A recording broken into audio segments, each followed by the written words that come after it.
नमस्कार। आज हम पढ़ रहे हैं मुंशी प्रेमचंद्र जी की कहानी प्रारब्ध।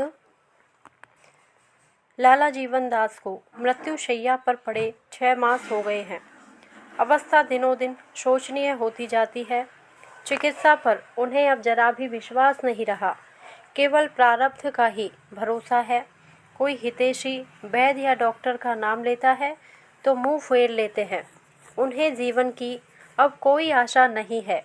यहाँ तक कि अब उन्हें अपनी बीमारी के जिक्र से भी घृणा होती है। एक क्षण के लिए भूल जाना चाहते हैं कि मैं काल के मुख में हूँ। एक क्षण के लिए इस दुसाध्य चिंता भार को सिर से फेंककर स्वाधीनता से सांस लेने के लिए उनका चित्त लालायित हो जाता है। उन्हें राजनीति से कभी रुचि नहीं रही। अपनी व्यक्तिगत चिंताओं ही में लीन रहते, लेकिन अब उन्हें राजनीतिक विषयों से विशेष प्रेम हो गया है। अपनी बीमारी की चर्चा के अतिरिक्त वह प्रत्येक विषय को शौक से सुनते हैं, किंतु ज्यों ही किसी ने सहानुभूति से किसी औषधि का नाम लिया कि उनकी त्योरी बदल जाती है। अंधकार में बिलाप ध्वनि इतनी आशाजनक नहीं होती जितनी प्रकाश की एक झलक। यह यथार्थवादी पुरुष थे। धर्म अधर्म, स्वर्ग नरक की व्यवस्थाएं उनकी विचार परिधि से बाहर थी। यहाँ तक कि अज्ञात भय से भी वे शंकित न होते थे। लेकिन उसका कारण उनकी मानसिक शिथिलता न थी, बल्कि लोक चिंता ने परलोक चिंता का स्थान ही शेष न रखा था। उनका परिवार बहुत छोटा था। पत्नी थी और एक बालक, लेकिन स्वभाव उदार था, ऋण से बड़ा रहता था। उस पर यह असाध्य और चिरकालीन रोग ने ऋण पर कई दर्जे की वृद्धि कर दी थी। मेरे पीछे निस्सहायों का क्या हाल होगा? ये किसके सामने हाथ फैलाएंगे? कौन इनकी खबर लेगा? हाय, मैंने विवाह क्यों किया? पारिवारिक बंधन में क्यों फंसा? क्या इसलिए कि ये संसार के हिमतुल्य दया के पात्र बने? क्या अपने कुल की प्रतिष्ठा और सम्मान को यूँ विनष्ट होने दूं? जिस जीवनदास ने सारे नगर को अपनी अनुग्रह दृष्टि से प्लावित कर दिया था, उसी के पोते और बहू द्वार द्वार ठोकरें खाते फिरें। हाय, क्या होगा? कोई अपना नहीं, चारों ओर भयावह वन है। कहीं मार्ग का पता नहीं। यह सरल रमणी, यह अबोध बालक, इन्हें किस पर छोड़ूं? हम अपनी आन पर जान देते थे। हमने किसी के सामने सिर नहीं झुकाया, किसी के ऋणी नहीं हुए, सदैव गर्दन उठाकर चले। और अब यह नौबत है कि कफन का भी ठिकाना नहीं। आधी रात गुजर चुकी। जीवनदास की हालत आज बहुत नाजुक थी। बार बार मूर्छा आ जाती, बार बार हृदय की गति रुक जाती। उन्हें ज्ञात होता था कि अब अंत निकट है। कमरे में एक लैंप जल रहा है। उनकी चारपाही के समीप ही प्रभावती और उसका बालक साथ सोए हुए थे। जीवनदास ने कमरे की दीवारों को निराशापूर्ण नेत्रों से देखा। जैसे कोई भटका हुआ पथिक निवास स्थान की खोज में हो। चारों ओर से घूमकर उनकी आंखें प्रभावती के चेहरे पर जम गई। हाँ, यह सुंदरी एक क्षण में विधवा हो जाएगी। यह बालक पितृहीन हो जाएगा। यही दोनों व्यक्ति मेरी जीवन आशाओं के केंद्र थे। मैंने जो कुछ किया इन्हीं के लिए किया। मैंने अपना जीवन इन्हीं पर समर्पण कर दिया था और अब इन्हें मझधार में छोड़े जाता हूँ, इसलिए कि वे विपत्ति भंवर के कौर बन जाएं। इन विचारों ने उनके हृदय को मसोस दिया। आंखों से आंसू बहने लगे। अचानक उनके विचार प्रवाह में एक विचित्र परिवर्तन हुआ। निराशा की जगह मुख पर एक दृढ़ संकल्प की आभा दिखाई दी, जैसे किसी गृह स्वामिनी की झिड़कियां सुनकर एक दीन भिक्षुक के तेवर बदल जाते हैं।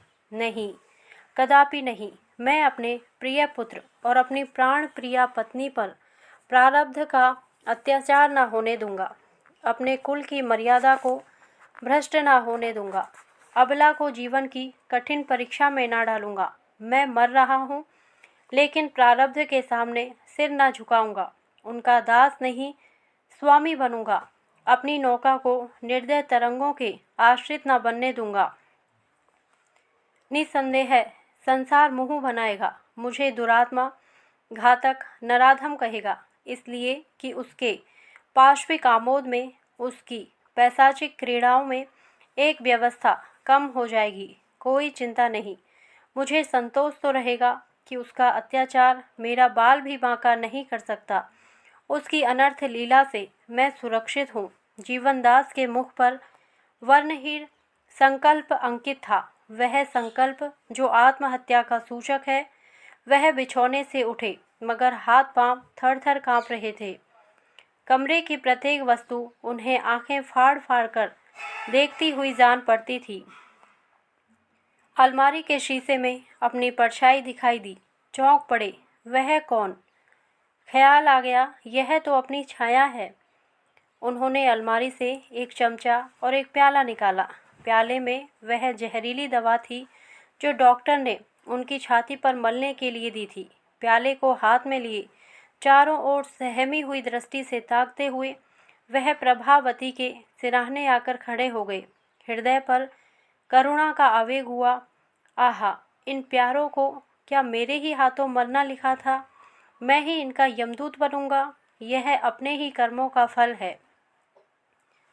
मैं आंखें बंद करके वैवाहिक बंधन में फंसा। इन भावी आपदाओं की ओर क्यों मेरा ध्यान न गया? मैं उस समय ऐसा हर्षित और प्रफुल्लित था, मानो जीवन एक अनादि सुख स्वर है, एक एक सुधामय आनंद सरोवर। यह इसी अदूरदर्शिता का परिणाम है कि आज मैं यह दुर्दिन देख रहा हूँ। हठात उनके पैरों में कंपन हुआ, आंखों में अंधेरा छा गया, नाड़ी की गति बंद होने लगी। वे करुणामयी भावनाएं मिट गई। शंका हुई, कौन जाने यही दौरा जीवन का अंत ना हो। वह संभल कर उठे और प्याले से दवा का एक चम्मच निकालकर प्रभावती के मुंह में डाल दिया। उसने नींद में दो एक बार मुंह डुलाकर करवट बदल ली। तब उन्होंने लखनदास का मुंह खोलकर उसमें भी एक चम्मच भर दवा डाल दी और प्याले को जमीन पर पटक दिया। पर हाँ, मानव परवशता, हाँ प्रबल भावी भाग्य की विषम क्रीड़ा अब भी उनसे चाल चल रही थी। प्याले में विष न था, वह टॉनिक था जो डॉक्टर ने उनका बल बढ़ाने के लिए दिया था। प्याले को रखते ही उनके कांपते हुए पैर स्थिर हो गए। मूर्छा के सब लक्षण जाते रहे। चित्त पर भय का प्रकोप हुआ। वह कमरे में एक क्षण भी न ठहर सके। हत्या प्रकाश का भय हत्या कर्म से भी कहीं दारुण था। उन्हें दंड की चिंता न थी, पर निंदा और तिरस्कार से बचना चाहते थे। वह घर से इस तरह बाहर निकले जैसे किसी ने उन्हें ढकेल दिया हो। उनके अंगों में कभी इतनी स्फूर्ति न थी। घर सड़क पर था। द्वार पर एक तांगा मिला, उस पर जा बैठे। नाड़ियों में विद्युत शक्ति दौड़ रही थी। तांगे वाले ने पूछा, कहाँ चलूं? जीवनदास, जहाँ चाहो। तांगे वाला, स्टेशन चलूं? जीवनदास, वही सही। तांगे वाला, छोटी लेन चलूं या बड़ी लेन? जीवनदास, जहाँ गाड़ी जल्दी मिल जाए। तांगे वाले ने उन्हें कौतूहल से देखा, परिचित था। बोला, आपकी तबीयत अच्छी नहीं है, क्या और कोई साथ न जाएगा? जीवनदास ने जवाब दिया, नहीं, मैं अकेला ही जाऊंगा। तांगे वाला, आप कहाँ जाना चाहते हैं? जीवनदास, बहुत बातें ना करो, यहाँ से जल्दी चलो। तांगे वाले ने घोड़े को चाबुक लगाया और स्टेशन की ओर चला। जीवनदास वहां पहुंचते ही तांगे से कूद पड़े और स्टेशन के अंदर चले। तांगे वाले ने कहा, पैसे? जीवनदास को अब ज्ञात हुआ कि मैं घर से कुछ नहीं लेकर चला, यहाँ तक कि शरीर पर वस्त्र भी ना थे। बोले, पैसे फिर मिलेंगे। तांगे वाला, आप न जाने कब लौटेंगे। जीवनदास, मेरा जूता नया है, ले लो। तांगे वाले का आश्चर्य और भी बढ़ा। समझा इन्होंने शराब पी है, अपने आपे में नहीं है। चुपके से जूते लिए और चलता हुआ। गाड़ी के आने में अभी घंटों की देर थी। जीवनदास प्लेटफॉर्म पर जाकर टहलने लगे। धीरे धीरे उनकी गति तीव्र होने लगी, मानो कोई उनका पीछा कर रहा है। उन्हें इसकी बिल्कुल चिंता न थी कि मैं खाली हाथ हूँ। जाड़े के दिन थे, लोग सर्दी के मारे अकड़े जाते थे, किंतु उन्हें ओढ़ने बिछाने की भी सुधि न थी। उनकी चैतन्य शक्ति नष्ट हो गई थी, केवल अपने दुष्कर्म का ज्ञान जीवित था। ऐसी शंका होती थी कि प्रभावती मेरे पीछे दौड़ी चली आती है। कभी भ्रम होता कि लखनदास भागता हुआ आ रहा है, कभी पड़ोसियों के धरपकड़ की आवाज़ कानों में आती थी। उनकी कल्पना प्रतिक्षण उत्तेजित होती जाती थी, यहाँ तक कि वह प्राण भय से माल के बोरों के बीच में जा छिपे एक एक मिनट पर चौंक पड़ते थे और सशंक नेत्रों से इधर उधर देखकर फिर छिप जाते थे। उन्हें अब यह भी स्मरण न रहा कि मैं यहाँ क्या करने आया हूँ। केवल अपनी प्राण रक्षा का ज्ञान शेष था। घंटियाँ बजी, मुसाफिरों के झुंड आने लगे। कुलियों की बकबक, मुसाफिरों की चीख और पुकार, आने जाने वाले इंजनों की धक धक से हाहाकार मचा हुआ था। किंतु जीवनदास उन बोरों के बीच में इस तरह पैतरे बदल रहे थे मानो वे चैतन्य होकर उन्हें घेरना चाहते हैं। निदान गाड़ी स्टेशन पर आकर खड़ी हो गई। जीवनदास संभल गए, स्मृति जागृत हो गई, लपक कर बोरों में से निकले और एक कमरे में जा बैठे। इतने में गाड़ी के द्वार पर खट खट की ध्वनि सुनाई दी। जीवनदास ने चौंक कर देखा, टिकट का निरीक्षक खड़ा था। उनकी अचेतावस्था भंग हो गई। वह कौन सा नशा है जो मार के आगे भाग न जाए। व्याधि की शंका संज्ञा को जागृत कर देती है। उन्होंने शीघ्रता से जलग्रह खोला और उसमें घुस गए। निरीक्षक ने पूछा, और कोई नहीं? मुसाफिरों ने एक स्वर में कहा, अब कोई नहीं है। जनता को अधिकारी वर्ग से एक नैसर्गिक द्वेष होता है। गाड़ी चली तो जीवनदास बाहर निकले। यात्रियों ने एक प्रचंड हास्य ध्वनि से उनका स्वागत किया। यह देहरादून मेल था।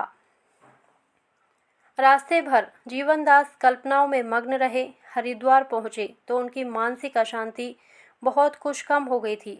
एक क्षेत्र से कंबल लाए, भोजन किया और वहीं पड़ रहे। अनुग्रह के कच्चे धागे को वह लोहे की बेड़ी समझते थे, पर दुर्वस्था ने आत्मगौरव का नाश कर दिया था। इस भांति कई दिन बीत गए, किंतु मौत का तो कहना ही क्या, वह व्याधि भी शांत होने लगी जिसने जीवन से निराश कर दिया था। उनकी शक्ति दिनों दिन बढ़ने लगी। मुख की कांति प्रदीप्त होने लगी। वायु का प्रकोप शांत हो गया। मानो दो प्रिय प्राणियों के बलिदान ने मृत्यु को तृप्त कर दिया था। जीवनदास को यह रोग निवृत्ति उस दारुण रोग से भी अधिक दुखदायी प्रतीत होती थी। वे अब मृत्यु आह्वान करते, ईश्वर से प्रार्थना करते कि फिर उसी जीर्णावस्था का दुर्गम हो। नाना प्रकार के कुपथ्य करते, किंतु कोई प्रयत्न सफल न होता था। उन बलिदानों ने वास्तव में यमराज को संतुष्ट कर दिया था। अब उन्हें चिंता होने लगी कि क्या मैं वास्तव में जिंदा रहूं? लक्षण ऐसे ही दिख पड़ते थे। नित्य प्रति यह शंका प्रबल होती जाती थी। उन्होंने प्रारब्ध को अपने पैरों पर झुकाना चाहा था, पर अब स्वयं उसके पैरों की रज चाट रहे थे। उन्हें बार बार अपने ऊपर क्रोध आता। कभी व्यग्र होकर उठते कि जीवन का अंत कर दूं, तकदीर को दिखा दूं कि मैं अब भी उसे कुचल सकता हूँ। किंतु उसके हाथों विकट यंत्रणा भोगने के बाद उन्हें भय होता था कि कहीं इससे भी जटिल समस्या न उपस्थित हो जाए, क्योंकि उन्हें उसकी शक्ति का कुछ कुछ अनुमान हो गया था। इन विचारों ने उनके मन में नास्तिकता के भाव उत्पन्न किए। वर्तमान भौतिक शिक्षा ने उन्हें पहले ही अनात्मवादी बना दिया था।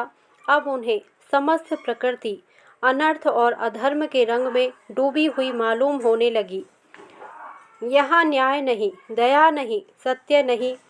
असंभव है कि यह सृष्टि किसी कृपालु शक्ति के अधीन हो और उसके ज्ञान में नित्य ऐसे विवश, ऐसे भीषण अभिनय होते रहें।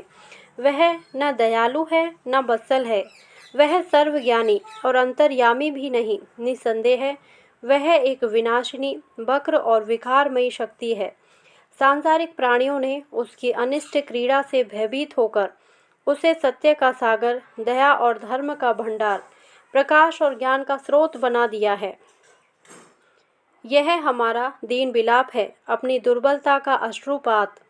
इसी शक्तिहीनता को, इसी निस्सहायता को हम उपासना और आराधना कहते हैं और उस पर गर्व करते हैं। दार्शनिकों का कथन है कि यह प्रकृति अटल नियमों के अधीन है, यह भी उनकी श्रद्धालुता है।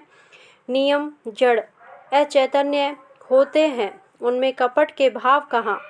इन नियमों का संचालक इस इंद्रजाल का मदारी अवश्य है, यह स्पष्ट है, किंतु वह प्राणी देवता नहीं, पिशाच है। इन भावों ने शनैः शनैः क्रियात्मक रूप धारण किया। सद्भक्ति हमें ऊपर ले जाती है, असद्भक्ति हमें नीचे गिराती है। जीवनदास की नौका का लंगर उखड़ गया। अब उसका ना कोई लक्ष्य था और ना कोई आधार, तरंगों में डांवाडोल होती रहती थी। 15 वर्ष बीत गए। जीवनदास का जीवन आनंद और विलास में कटता था। रमणीक निवास स्थान था, सवारियां थी, नौकर चाकर थे, नित्य राग रंग होता रहता था। अब इंद्रिय लिप्सा उनका धर्म था, वासना तृप्ति उनका जीवन तत्व। वे विचार और विवेक के बंधनों से मुक्त हो गए थे। नीति और अनीति का ज्ञान लुप्त हो गया था। साधनों की भी कमी नहीं थी। बंधे बैल और खुले सांड में बड़ा अंतर है। एक रातिब पाकिर भी दुर्बल है, दूसरा घास पात ही खाकर मस्त हो रहा है। स्वाधीनता बड़ी पोषक वस्तु है। जीवनदास को अब अपनी स्त्री और बालक की याद न सताती थी। भूत और भविष्य का उनके हृदय पर कोई चिन्ह न था। उनकी निगाह केवल वर्तमान पर रहती थी। वह धर्म को अधर्म समझते थे और अधर्म को धर्म। उन्हें सृष्टि का यह मूल तत्व प्रतीत होता था। उनका जीवन स्वयं इसी दुर्नीति का उज्ज्वल प्रमाण था। आत्मबंधन को तोड़कर वे जितने उत्सित हुए, वहाँ तक उन बंधनों में पड़े हुए उनकी दृष्टि भी ना पहुँच सकती थी। जिधर आँख उठती, अधर्म का साम्राज्य दिख पड़ता। यही सफल जीवन का मंत्र था।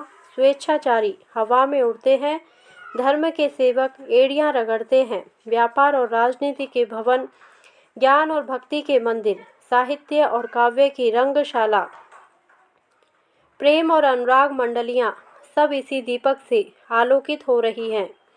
ऐसी विराट ज्योति की आराधना क्यों ना की जाए। गर्मी के दिन थे, संध्या का समय। हरिद्वार के रेलवे स्टेशन पर यात्रियों की भीड़ थी। जीवनदास एक गेरुए रंग की रेशमी चादर गले में डाले, सुनहरा चश्मा लगाए, दिव्य ज्ञान की मूर्ति बने हुए अपने सहचरों के साथ प्लेटफॉर्म पर टहल रहे थे। उनकी भेदक दृष्टि यात्रियों पर लगी हुई थी। अचानक उन्हें दूसरे दर्जे के कमरे में एक शिकार दिखाई दिया। यह एक रूपवान युवक था। चेहरे से प्रतिभा झलक रही थी। उसकी घड़ी की जंजीर सुनहरी थी, तंजेब की अचकन के बटन भी सोने के थे।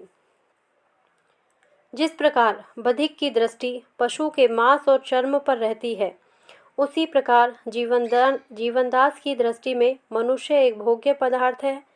उनके अनुमान से आश्चर्यजनक कुशलता प्राप्त कर ली थी और उससे कभी भूल न होती थी। वह युवक अवश्य कोई रईस है, सरल और गौरवशील भी है, अतएव सुगमता से जाल में फंस जाएगा। उस पर अपनी सिद्धता का सिक्का बिठाना चाहिए, उसकी सरल हृदयता पर निशाना मारना चाहिए। मैं गुरु बनूं, यह दोनों मेरे शिष्य बन जाएं। छल की घातें चले, मेरी अपार विद्वता, अलौकिक कीर्ति और अगाध वैराग्य का मधुर गान हो। शब्दाडंबरों के दाने बिखेर दिए जाएं और मृग पर फंदा डाल दिया जाए। यह निश्चय करके जीवनदास कमरे में दाखिल हुए। युवक ने उनकी ओर गौर से देखा, जैसे अपने भूले हुए मित्र को पहचानने की चेष्टा कर रहा हो। अब अधीर होकर बोला, महात्मा जी, आपका स्थान कहाँ है? जीवनदास प्रसन्न होकर बोला, बच्चा, संतों का स्थान कहाँ, समस्त संसार हमारा स्थान है। युवक ने पूछा, आपका शुभ नाम लाला जीवनदास तो नहीं है? जीवनदास चौंक पड़े। छाती बल्लियां उछलने लगी, चेहरे पर हवाइयां उड़ने लगी। कहीं यह खुफिया पुलिस का कर्मचारी तो नहीं है? कुछ निश्चय न कर सके, क्या उत्तर दूं, गुमसुम हो गए। युवक ने असमंजस में पड़े देखकर कहा, मेरी यह धृष्टता क्षमा कीजिएगा। मैंने यह बात इसलिए पूछी कि आपका श्रीमुख मेरे पिताजी से बहुत मिलता है। वे बहुत दिनों से गायब हैं। लोग कहते हैं सन्यासी हो गए। बरसों से उन्हीं की तलाश में मारा फिर रहा हूँ। जिस प्रकार क्षितिज पर मेघ राशि चढ़ती है और क्षण मात्र में संपूर्ण वायुमंडल को घेर लेती है, उसी प्रकार जीवनदास को अपने हृदय में पूर्व स्मृतियों की एक लहर सी उठती हुई मालूम हुई। गला फंस गया और आंखों के सामने प्रत्येक वस्तु तैरती हुई जान पड़ने लगी। युवक की ओर सचेत्र नेत्रों से देखा। स्मृति सजग हो गई। उसके गले से लिपटकर बोले, लखू। लखनदास उनके पैरों पर गिर पड़ा। मैंने बिल्कुल नहीं पहचाना। एक युग हो गया। आधी रात गुजर चुकी थी। लखनदास सो रहा था और जीवनदास खिड़की से सिर निकाले विचारों में मग्न थे। प्रारब्ध का एक नया अभिनय उनके नेत्रों के सामने था। वह धारणा जो अतीत काल से उनकी पथ प्रदर्शक बनी हुई थी, हिल गई। मुझे अहंकार ने कितना विवेकहीन बना दिया था। समझता था मैं ही सृष्टि का संचालक हूँ। मेरे मरने पर परिवार का अधः पतन हो जाएगा। पर मेरी यह दुश्चिंता कितनी मिथ्या निकली। जिन्हें मैंने विष दिया वे आज जीवित हैं, सुखी हैं और संपत्तिशाली हैं। असंभव था कि लखू को ऐसी उच्च शिक्षा दे सकता। माता के पुत्र प्रेम और अध्यवसाय ने कठिन मार्ग कितना सुगम कर दिया। मैं उसे इतना सच्चरित्र, इतना दृढ़ संकल्प, इतना कर्तव्यशील कभी न बना सकता।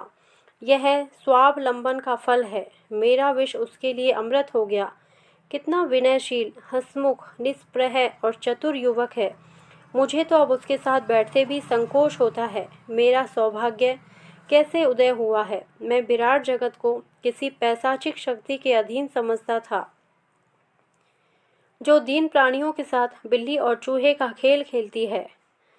हा मूर्खता, हा अज्ञान। आज मुझ जैसा पापी मनुष्य इतना सुखी है, इसमें संदेह नहीं कि इस जगत का स्वामी दया और कृपा का महासागर है। प्रातःकाल मुझे उस देवी से साक्षात होगा जिसके साथ जीवन के क्या क्या सुख नहीं भोगे। मेरे पोते और पोतियाँ मेरी गोद में खेलेंगे। मित्रगण मेरा स्वागत करेंगे। ऐसे दया में भगवान को मैं अमंगल का मूल समझता था। इस विचार में पड़े हुए जीवनदास को नींद आ गई। जब आंखें खुली तो लखनऊ की प्रिय और परिचित ध्वनि कानों में आई। वे चौंक कर उठ बैठे। लखनदास असबाब उतरवा रहे थे। स्टेशन के बाहर उनकी फिटन खड़ी थी। दोनों आदमी उस पर बैठे। जीवनदास का हृदय आह्वान से भर रहा था। मौन रूप में बैठे हुए थे, मानो समाधि में हो। फिटन चली। जीवनदास को प्राय सभी चीज़ें नई मालूम होती थी। ना वे बाजार, ना वे गली कूचे, ना वे प्राणी थे। युगांतर सा हो गया था। निदान उन्हें एक रमणीक बंगला सा दिखाई पड़ा, जिसके द्वार पर मोटे अक्षरों में अंकित था, जीवनदास पाठशाला। जीवनदास ने विस्मित होकर पूछा, क्या है? लखनदास ने कहा, माताजी ने आपके स्मृति रूप यह पाठशाला खोली है। कई लड़के छात्रवृत्ति पाते हैं। जीवनदास का दिल और भी बैठ गया। मुंह से एक ठंडी सांस निकल आई। थोड़ी देर के बाद फिटन रुकी। लखनदास उतर पड़े। नौकरों ने असबाब उतारना शुरू किया। जीवनदास ने देखा, एक पक्का 2 मंजिला मकान था। उनके पुराने खपरेल वाले घर का कोई चिन्ह न था। केवल एक नीम का वृक्ष बाकी था। 2 कोमल बालक बाबूजी कहते हुए दौड़े और लखनदास के पैरों से लिपट गए। घर में एक हलचल सी मच गई। दीवान खाने के पीछे एक सुंदर पुष्प वाटिका थी। जीवनदास ऐसे चकित हो रहे थे मानो कोई तिलिस्म देख रहे हों। रात्रि का समय था। 12 बज चुके थे। जीवनदास को किसी करवट नींद न आती थी। अपने जीवन का चित्र उनके सामने था। इन 15 वर्षों में उन्होंने जो कांटे बोए थे वे इस समय उनके हृदय में चुभ रहे थे। जो गड्ढे खोदे थे वे उन्हें निगलने के लिए मुंह खोले हुए थे। उनकी दशा में एक ही दिन में घोर परिवर्तन हो गया। अभक्ति और अविश्वास की जगह विश्वास का अभ्युदय हो गया था। और यह विश्वास केवल मानसिक न था वरन प्रत्यक्ष था। ईश्वरीय न्याय का भय एक भयंकर मूर्ति के सदृश उनके सामने खड़ा था। उससे बचने की अब उन्हें कोई युक्ति नजर न आती थी। अब तक उनकी स्थिति उस आग की चिंगारी के समान थी जो किसी मरुभूमि पर पड़ी हुई हो। उससे हानि की कोई शंका न थी, लेकिन आज वह चिंगारी एक खलियान के पास पड़ी हुई थी। मालूम नहीं कब वह प्रज्वलित होकर खलियान को भस्मीभूत कर दे। ज्यों-ज्यों रात गुजरती थी, यह भय ग्लानि का रूप धारण करता जाता था। हा शोक, मैं इस योग्य भी नहीं कि साक्षात क्षमा दया को अपना कलुषित मुँह दिखाऊं। उससे मुझ पर सदैव करुणा और वात्सल्य की दृष्टि रखी और यह शुभ दिन दिखाया। मेरी काली माँ उसकी उज्ज्वल कीर्ति पर एक काला दाग है। मेरी कलुषता क्या इस मंगल चित्र को कलुषित ना कर देगी? मेरी पापाग्नि के स्पर्श से क्या हरा भरा उद्यान मटिया मेट ना हो जाएगा? मेरी अपकीर्ति कभी ना कभी प्रकट होकर इस कुल की मर्यादा और सम्मान को नष्ट ना कर देगी? मेरे जीवन से अब किसको सुख है? कदाचित भगवान ने मुझे लज्जित करने के लिए, मुझे अपनी तुच्छता से अवगत कराने के लिए, मेरे गले में अनुताप की फांसी डालने के लिए यह अद्भुत लीला दिखाई है। हाँ, इसी कुल की मर्यादा रक्षा के लिए भीषण हत्याएं की थी। क्या अब जीवित रहकर इसकी वह दुर्दशा कर दूं जो मरकर भी ना कर सका? मेरे हाथ खून से लाल हो रहे हैं। परमात्मन, वह खून रंग न लाए। यह हृदय पापों के कीटाणुओं से जर्जर हो रहा है। भगवान, यह कुल उनके छूत से बचा रहे। इन विचारों ने जीवनदास में ग्लानि और भय के भावों को इतना उत्तेजित किया कि वह विकल हो गए। जैसे पड़ती भूमि में बीज का असाधारण विकास और प्रसार होता है, उसी प्रकार विश्वासहीन हृदय में जब विश्वास का बीज पड़ता है तो उसमें सजीवता और विकास का प्रादुर्भाव होता है। उसमें विचार के बदले व्यवहार का प्राधान्य होता है। आत्मसमर्पण उसका विशेष लक्ष्य होता है। जीवनदास को अपने चारों तरफ एक सर्वव्यापी शक्ति, एक विराट आत्मा का अनुभव हो रहा था। प्रतिक्षण उनकी कल्पना सजग और प्रदीप्त होती जाती थी।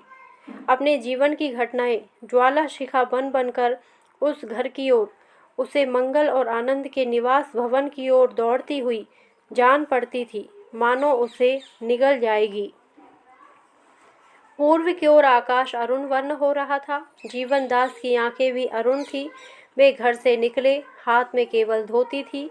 उन्होंने अपने अनिष्ट में अस्तित्व को मिटा देने का निश्चय कर लिया।